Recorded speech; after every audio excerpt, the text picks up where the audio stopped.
Funding for this program is made possible by Burke Nursery and Garden Center in Burke, Virginia. You'll find trees and shrubs, perennials and annuals, water garden supplies, houseplants, and bird and gardening supplies. Burke Nursery also provides landscape, plant diagnostic, and installation services, and much more. For more information, you can check out their website or call 703-323-1188.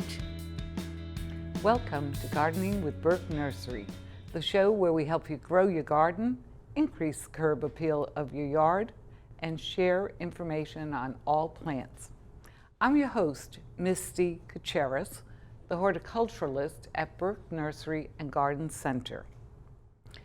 Many of you know that fall, especially October, is the time to plant spring flowering bulbs. Tulips and crocuses bring forth that splash of color that welcome another growing season in the spring months. Meanwhile, daffodils brighten the earth by bringing the colors of sunlight to your spring garden. But perhaps over the years, you've grown tired of deer or squirrel eating your tulip and crocus bulbs, or you decided to plant just daffodils because they are deer and squirrel resistant. But now, you're tired of just seeing this one look. Well, if that's the case, you're watching the right show. There are a lot of bulbs you can add to your garden. They bring that splash of color which increases your visual appeal. And what's more important about the bulbs I'll introduce today, these bulbs are deer-resistant spring flowering bulbs. Now, the bulb that I would like to start with is really one of my most favorite bulbs, and this is called the Snowdrop bulb. The Snowdrop bulb comes out in January or February, and if you look at this first picture of the Snowdrop bulb, here it is, popping its way through the snow. And that is so exciting. It's a tiny little bulb. It's maybe 4 inches tall when it becomes a flower. It's kind of like bell-shaped flowers. It also doesn't need to grow in the snow. So if you see this picture here with the Snowdrop bulb, you'll see that it's just really within the green. And this bulb has become extremely popular in England. There are entire societies. Galanthus is the botanical name, and there are entire Galanthus societies in England with different types of snowdrop bulbs throughout the country. Not used enough in the United States as far as I'm concerned, but definitely something that is wonderful to have in your garden and exciting to see in January and February. The next bulb also comes up in early spring, which is about February. And this is the Siberian Squill. Oftentimes the Siberian Squill is actually mistaken for a bluebell. And if you take a look at the Siberian Squill, you'll see that in a lot of ways it's a star-like.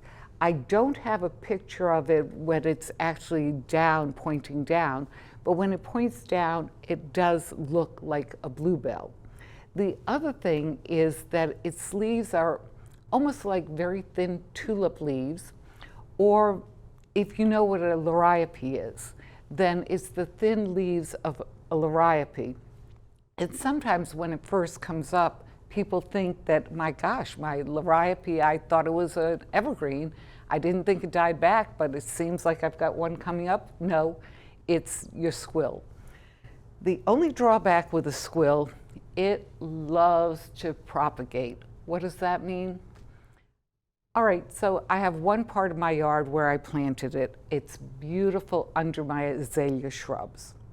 Next thing I know, the next year, it's under my maple tree, in the middle of my periwinkle, which is still kind of pretty, but I didn't plant it there.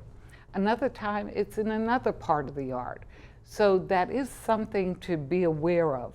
And the squill is not that tall. It's about 6 to 8 inches tall. So it's also on the smaller side. The next bulb that I'd like to talk about is it is known as the deer-resistant tulip. Now, tulip bulbs are really interesting. If you follow the history of tulip bulbs, most tulip bulbs and most of the bulbs that I'm talking about today, deer-resistant, actually come from either Eurasia, or they come from Turkey or Iran, or they come from Europe. About the only bulb, actually the only bulb I'll talk about today that is native to the United States is the allium bulb. But what's fascinating is that a lot of people think that the tulip bulb comes from Holland. And there are two types of bulbs. There is what I like to call the Netherlands bulbs. Those are the ones that were introduced to Holland.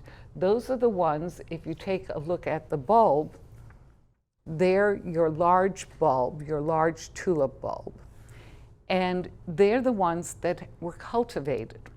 What's even more interesting about the Netherlands bulb, as I call them, is, and they're also known as cultivated bulbs, they have what I call a lineage. They have been bred in such a manner that with a lot of the bulbs, you can actually tell where they initiated from and what was done with them. And then there's the exception with the regular tulip bulbs called the Rembrandt bulbs, which were actually a whole offshoot of the Netherlands bulbs, which the flowers are different colors. And that's because a virus hit those bulbs. So they're still being produced because they have that required lineage. Well, and also your average size for a regular bulb is about 20 inches. And unfortunately, the regular bulb, deer really like to eat them. Squirrels really like to eat them. And the only way you can maybe keep them in your garden for a while is maybe getting something like this, this squirrel deer repellent. And before planting those bulbs, spraying those bulbs with the deer repellent. Now here's the good news. The deer-resistant bulbs, okay, they're actually maybe a quarter of a size of the regular bulbs. I'd like to stand it up, but it's so small it won't stand up. And they don't have a lineage. They naturalize, meaning they grow so much, they spread so much on their own. And they're also from the same region that the Netherlands bulbs are from, but these bulbs are called botanical bulbs, or some other times they're called species bulbs. I'm talking about the deer-resistant bulbs. And they are a lot smaller than your traditional bulbs. They do come up in spring, and they are about, I'd say about 5 to 8 inches tall. And the flower is different also with these. In some cases, you may not even know what the flower, you may not even realize that it's a tulip bulb because of the way the flower is.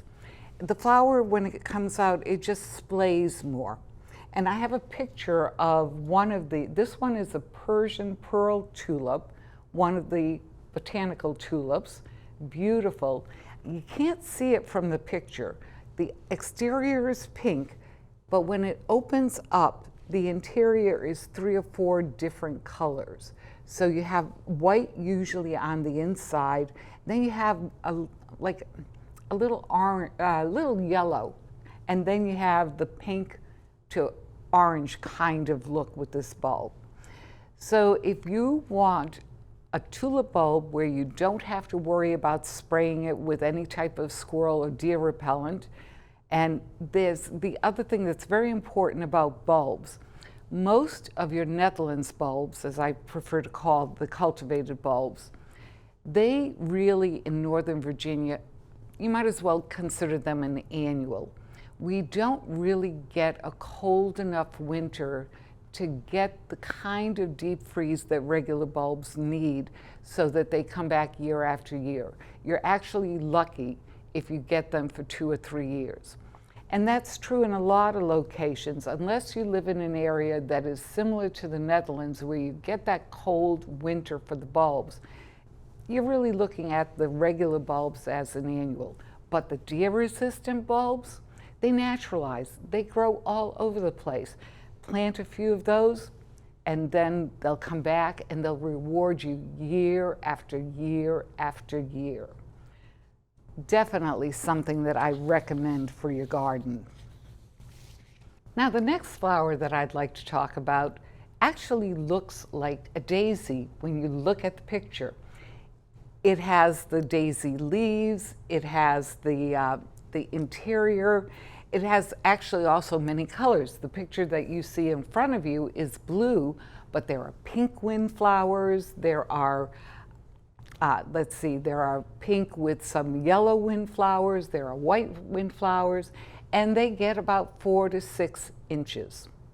But the windflowers are a little bit different, and this is important when you're considering planting. When we talk about bulbs, we're talking about the generic term bulbs. And the generic term bulbs means any flowering plant that is storing its basically its growth potential in some form of storage compartment that is under the ground. I'm trying to figure out how to say this without getting so scientific that you get bored and say, okay, next plant. Well, windflowers, also known as anemones in the botanical name, don't have the bulbs that I showed you here, which are, these were the tulip bulbs. These tulip bulbs are considered true bulbs. What does that mean? Well, they have everything in this little storage vessel that is basically the entire bulb.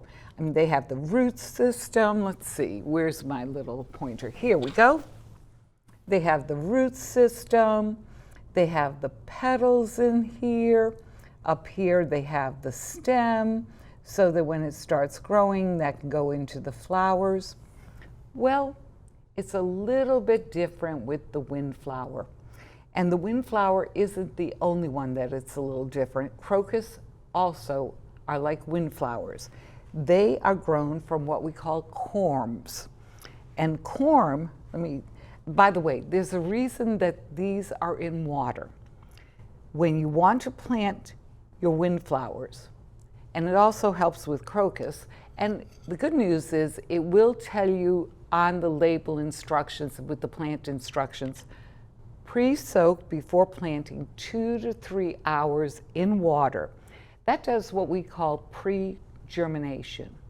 So pre-germination, as one person said when they saw this, they said, gosh, these look like little stones. They look like they're hard as a rock. And actually they are.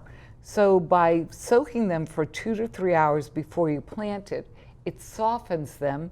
It enables them to open up a lot easier than they would be able to open up if you didn't soak them.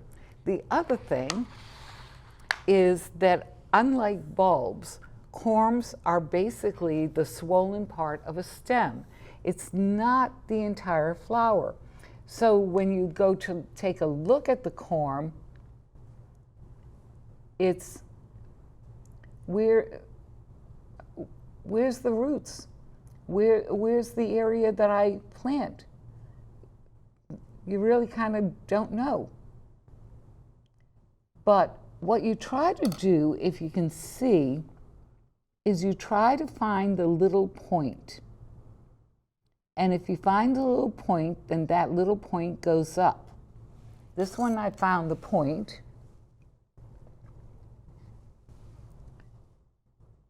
This one, I'm having trouble finding the little point. Here's the good news about corms. If you don't see the point of it and know which way to point it up, not to worry. Just plant them sideways. And actually, that's a general rule of thumb with any bulb. If you don't know where the base is, which is where the roots are, then if you're not sure, plant them sideways. If you plant them sideways, the stem portion will find its way up and the root portion will find its way down. If you plant it upside down, sometimes it works and you're fine, but other times the poor bulb gets confused, can't figure out which way to grow. But that's one of the things when you are growing windflowers or when you're looking at growing crocus, to actually consider with any corms to let them soak in the water for about 2 to 3 hours. And that's exactly what I'm going to do when I get home. Is these will have soaked there 2 to 3 hours.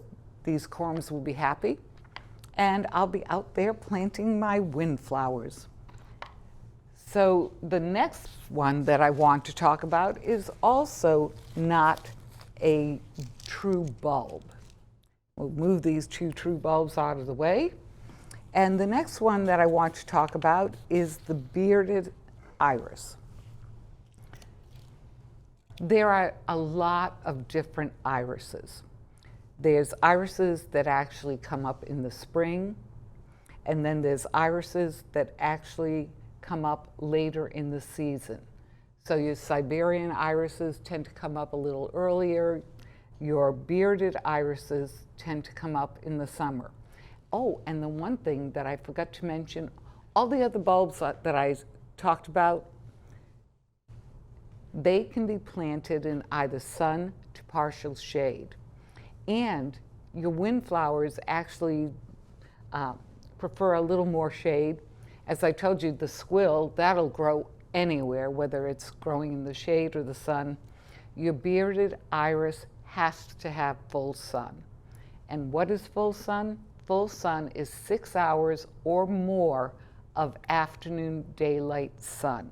If it doesn't get that sun, it's not happy. And by the way, if you haven't looked at the picture yet of the bearded iris, let me tell you, the reason it's called bearded iris, if you look at the picture, you'll see this little fuzz, and that's the beard of the iris. So that's why it's called bearded iris. Now let me talk about how to plant this, because there are also, as with the corm, some special planting instructions. There's also with the rhizome special planting instructions. First of all, this portion right here that looks like a ginger root is the rhizome. And as a matter of fact, gingers are also rhizomes. So the portion in the ginger that you eat is the rhizome portion of the ginger plant. Don't eat the bearded iris, though. This is poisonous to eat, so this is not an edible plant. Then, basically the rhizome is a stem. And then you have, this is the flowering portion right here. And then under the stem, under the rhizome, are your roots. And here's where the planting gets important. So let me bring over my little garden bed. When I plant a bearded iris, one of the mistakes people make with bearded irises, and peonies also, you may make the same mistake with peony if you're not cautious, is that you do not want to plant it deep. So when I'm planting it, basically I want to plant it deep enough that the roots can anchor it and it can stay up. But if you take a look here, I have not covered the rhizome with the soil. Rhizomes don't like to get wet. They like it dry. And if the rhizome gets wet, meaning if you plant it too deep, now some people will put a little bit of soil over it. And a little bit of soil is fine, but a lot of soil, so I always tell people really plant it so that the rhizome sticks up and then you're being safe. The other thing is with your other bulbs, you want to put mulch on them. Well, you really don't want to put mulch on your bearded iris on the rhizome. I have had people say, wait a minute, but if I don't put mulch in my garden, the soil dries up. You're right. I mean, the purpose of mulch is to retain even soil moisture in your garden. So what to do is to put mulch around the plant, but don't mulch the rhizome. That's really important. Bearded irises grow huge. They, 3 feet, 4 feet tall? They're the flowers, as I said, the flowers are incredible. They're spectacular. And I wish I had a picture of it, I don't, but in 2 or 3 years, this one little rhizome of a bearded iris, the rhizome is going to go from this 2 inches, let me see if I have, well, this is a strange little ruler, and this is an ogre, and this is actually one great tool that you can use if you want to plant bulbs, because it has the measurement for how deep you have to go in the ground to plant your bulbs. So anyways, this rhizome right now is only about 2 inches. And in 2 to 3 years, this rhizome is going to have 3 or 4 actually bearded irises plant. So the rhizome is going to be the width of this entire ogre. And that's when, in 2 years, 3 years, you need to divide it. And the time you divide it is late summer, early fall. Then what is really nice coming in late spring as far as a flowering plant, now we're back to plants and bulbs that like the sun to part shade. And that bulb is known as a Mediterranean bells. And you can't totally see it in this picture, but if you take a look at the Mediterranean bells, it's a clump of flowers. And the clump of flowers are on a stem that's about 2 feet tall. So what happens, the leaves come up, then the leaves die back, then you have the clump of these flowers that are bell-shaped, and they are different colors within the flowers. So this picture is really good to show they're orange, or they're pink, or they're yellow with a little bit of green, all in the same flower. I don't see the Mediterranean bells bulb around a lot of times, but it is something I highly recommend. So if you can find it, great specimen piece in your garden. Now the next one is an allium. And as I mentioned earlier, alliums are about the only native bulbs. And alliums are almost native all over the place. Now, the allium that I'm going to talk about today is the ornamental allium. The other allium is the garlic bulb, which is edible.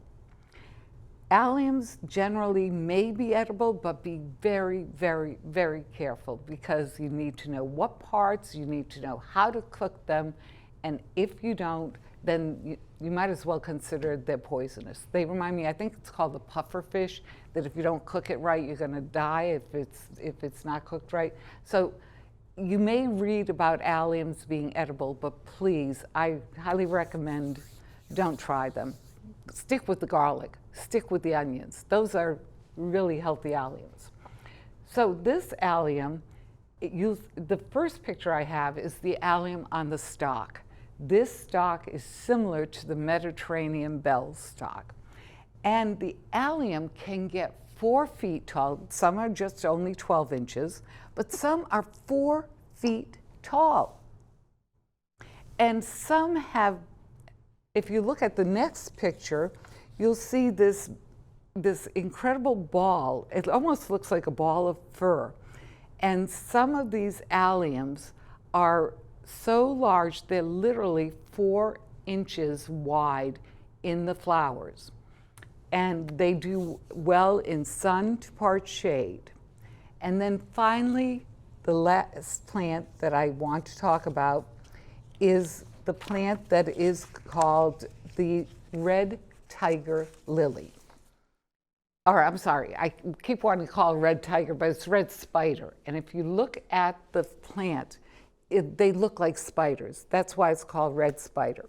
Another one that's about 3 to 4 feet tall. Another one that grows on the stalk.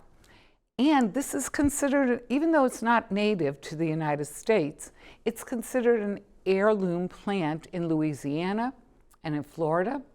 And it's also what we know as a hurricane plant. And that's because it usually comes out as late as October. Some bulbs last for only a short amount of time, but you'll find that's not the case with these deer-resistant bulbs. They tend to naturalize and bring years of enjoyment to your garden. Plus, their wide assortment of color, flower types, and sizes bring increased interest to your garden and landscape. To me, some, if not all of these bulbs are a must for your deer-resistant garden. If you have any questions about these bulbs or any plants for your garden, just contact me at misty@burkenursery.com. I'm your host, Misty Kuceris, and I'd like to thank you for spending your time with me here at Gardening with Burke Nursery. I'm looking forward to helping you grow your garden.